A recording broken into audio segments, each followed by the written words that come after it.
হয় আপুনি ঠিকই দেখিছে এই ভিডিওটোত আমি আপোনাক কেনেদৰে সাঁতুৰিব নাজানিলেও পানীত উপঙি থাকিব পাৰিব এই বিষয়ে আলোচনা গতিকে অলপ ভিডিঅ'টো আমি আৰম্ভ কৰোঁ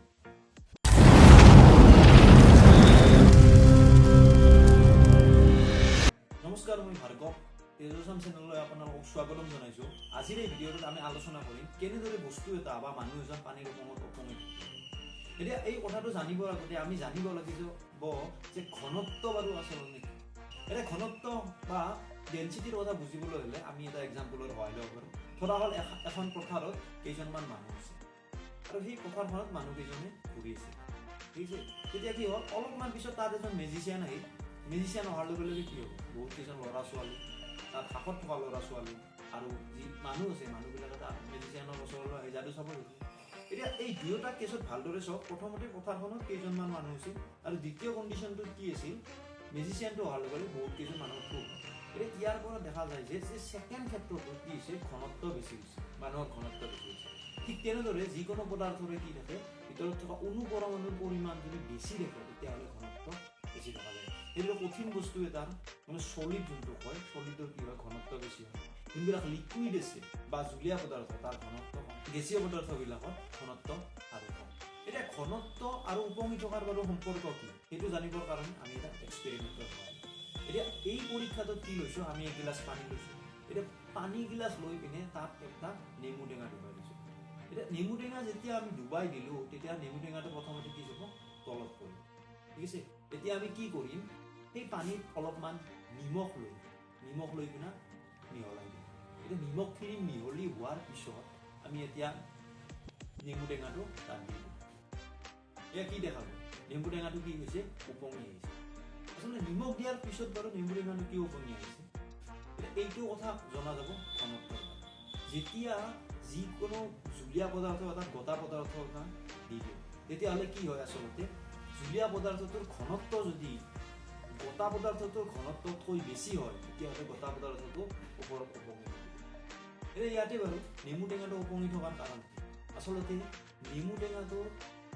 প্ৰথম ক্ষেত্ৰত ঘনত্বটো বেছি হৈছে কাৰণ জুলীয়া পদাৰ্থটো তাতে ঘনত্ব কম আছে যেতিয়া নিমখ ইয়াত মিহলাই দিলোঁ তেতিয়াহ'লে নিমখৰ দিয়াৰ ফলত তাৰ পানীৰ ঘনত্বটো আল্টিমেটলি বাঢ়ি গ'ল পথাৰ এখনত মানুহবিলাক বেছি দিয়াৰ নিচিনা নিমখ দিয়াৰ লগে লগে পানীৰ ঘনত্বটো বাঢ়ি গ'ল আৰু ওপৰত থকা নেমু টেঙাৰ ঘনত্বটো পানীৰ তুলনাত কম হৈ গ'ল যাৰ ফলত নেমু টেঙাটো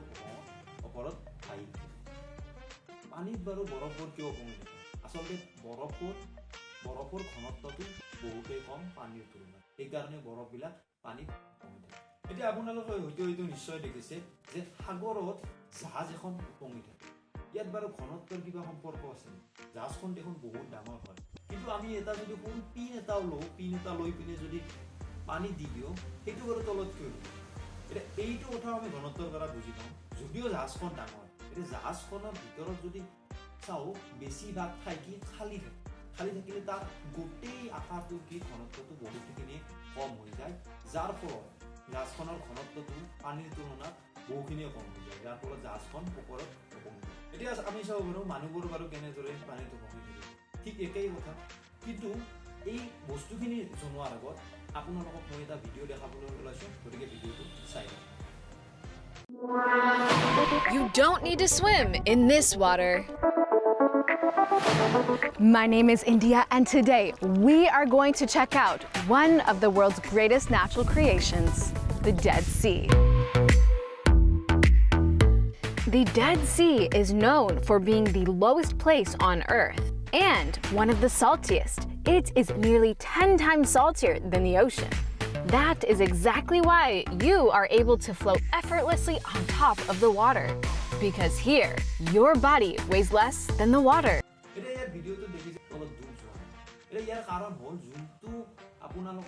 ঠাইখিনি দেখিছে সেই ঠাইখিনি হৈছে আচলতে ইজৰাইলৰ মৃত সাগৰ ইয়াক ডেড চি বুলিও কোৱা যায় এতিয়া এই ডেড চিত পানীৰ যোনটো নিমখ পানীত বহুখিনিয়ে নিমখ মিক্স হৈ থাকে যাৰ ফলত পানীৰ ঘনত্বটো বহুখিনি হয় ইমানেই বেছি হয় যে মানুহৰ ঘনত্বতকৈও পানীৰ ঘনত্বটো বহুখিনি হয় যাৰ ফলত মানুহজন পানীত উপঙি থাকে লগতে আপোনালোকক জনাব বিচাৰোঁ যে যিসকলে ডিফেন্স ৰিলেটেড পৰীক্ষাৰ বাবে প্ৰিপেয়াৰ কৰিছে যেনেকুৱা SSC GD বা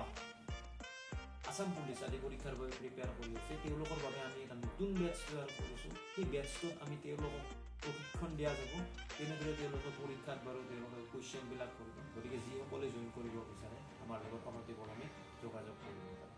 আজিৰ ভিডিঅ'টোত বাৰু এইখিনি ঘনত্বটো এটা বহুত ইম্পৰ্টেণ্ট টপিক এই ইয়াৰ ওপৰত বহুতো কুৱেশ্যন দেখা যায় কম্পিটিটিভ এক্সামত লগতে ক্লাছ 9 আৰু 10 যিসকলে ছায়েন্স পঢ়ি আছে তাতো ঘনত্বৰ বহুখিনি প্ৰয়োজন আশা কৰোঁ আপোনালোকে ভিডিঅ'টো চাই ভাল পাইছে যদি ভাল পাইছে তেতিয়াহ'লে লাইক কৰিব আৰু চেনেলটো ছাবস্ক্ৰাইব কৰিবলৈ নাপাহৰিব ইয়াৰ লগতে আমি আপোনালোকক জনাই দিওঁ যে আমাৰ আচলতে তেজছ নামৰ এটা শিক্ষানুষ্ঠান আছে এই শিক্ষানুষ্ঠান সৰ্থেবাৰীত অৱস্থিত আপোনালোকে যদি যিকোনো এক্সামৰ কাৰণে প্ৰিপেয়াৰ কৰি আছে তেতিয়াহ'লে আমাৰ শিক্ষানুষ্ঠানলৈ আহিব পাৰে আৰু আহি পিনে ইয়াত আপোনালোকৰ নিজৰ পৰীক্ষাৰ বাবে প্ৰস্তুতি চলাব পাৰে যাক আমি ইয়াত অভিজ্ঞ শিক্ষকৰ দ্বাৰা আপোনালোকক ইয়াত পৰীক্ষাৰ বাবে প্ৰিপেয়াৰ কৰাম আৰু আপোনালোকে নিশ্চয় গম পাইছে তেজছৰ ফলাফলসমূহ নিশ্চয় গম পাইছে আৰু এনেদৰে আপোনালোককো আমি সহায় কৰিবলৈ ভাল পাম আপোনালোকেও আহি পিনে ইয়াত নিশ্চয় ভাল হ'ব এইখিনি আজিৰ ভিডিঅ'টো ক'ব লগা বিষয় ধন্যবাদ থেংক ইউ জয় হিন্দ